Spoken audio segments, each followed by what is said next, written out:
Assalamualaikum warahmatullahi wabarakatuh. Perkenalkan, nama saya Muhammad Dafa Azidki, NPM 2016 011 044. Saya dari kelas reguler B. Di sini saya akan menjelaskan tentang teori sosiologi klasik. Di dalam ilmu sosiologi klasik, ada beberapa tokoh sosiologi yang diantaranya adalah Emil Durkheim, Karl Marx, Max Weber, dan lain-lain.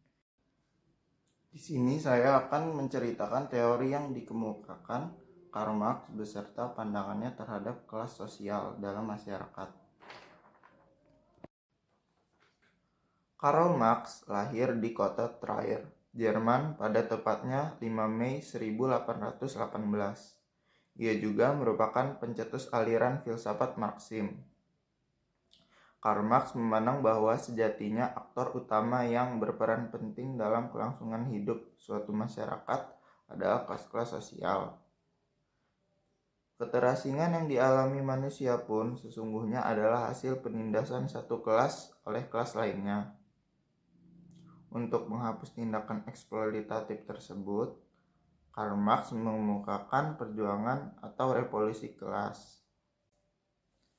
Karl Marx yakin bahwa kelas-kelas yang terbentuk pada suatu masyarakat dapat dihapuskan dengan revolusi tersebut, sehingga keadilan pun dapat ditegakkan kembali.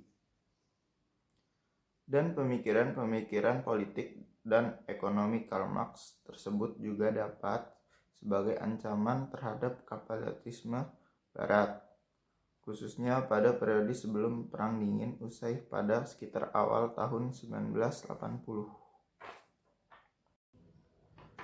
Munculnya kelas-kelas sosial sangat erat kaitannya dengan konsep materialisme historis Marx, sehingga analisis dasar pemikiran Marx dari materialisme historis, di mana kemampuan manusia untuk memenuhi berbagai kebutuhannya tergantung pada keterlibatannya dalam hubungan sosial dengan orang lain. Untuk mengubah lingkungan material melalui kegiatan, jadi karena pola pikir Marx berangkat dari prakondisi yang terjadi, maka nalar Marx yang saling mendasar adalah mencari unsur-unsur yang nyata atau material agar manusia dapat memenuhi kebutuhan tergantung pada relasi sosialnya. Teori kelas sosial dibagi menjadi dua golongan, yaitu kelas bourgeois. Kelas bourgeois adalah sebutan khusus untuk para kapitalisme dalam ekonomi modern. Mereka memiliki alat produksi dan memperkerjakan pekerja upahan, atau bisa disebut juga sebagai kelompok penguasa. Konflik antar kelas bourgeois dan proletar adalah contoh lain dari kontradiksi material yang sebenarnya. Kontradiksi berkembang sebagai menjadi kontradiksi antara kerja dan kapitalisme. Contoh kelas bourgeois ini tingkatan tertinggi dalam kelompok kelas sosial. Misalnya adalah pemilik perusahaan besar di sebuah negara. Kelas proletar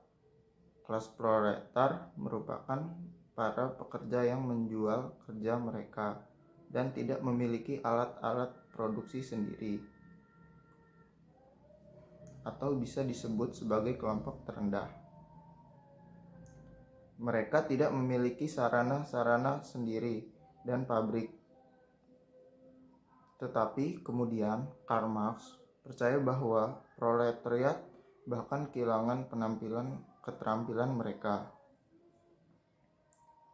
Karena proletariat hanya memproduksi demi pertukaran, dan mereka juga konsumen. Contoh kelas proletar ini pada umumnya merupakan kelompok yang sering terabaikan. Bahkan mereka kesulitan untuk memenuhi kebutuhan pokoknya.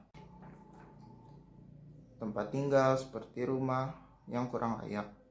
Misalnya saja seperti buruh, pekerja pabrik, dan lain-lainnya. Nah, ini adalah contoh fenomena teori kelas sosial, yaitu bentrok antara karyawan dan PT Pan Brothers Boyolali.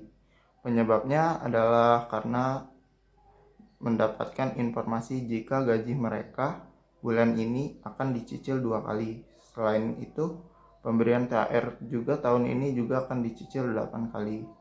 Dan para pekerja itu tidak terima dan mereka mendemo di kantor tersebut. Sekian dari saya, terima kasih. Wassalamualaikum warahmatullahi wabarakatuh.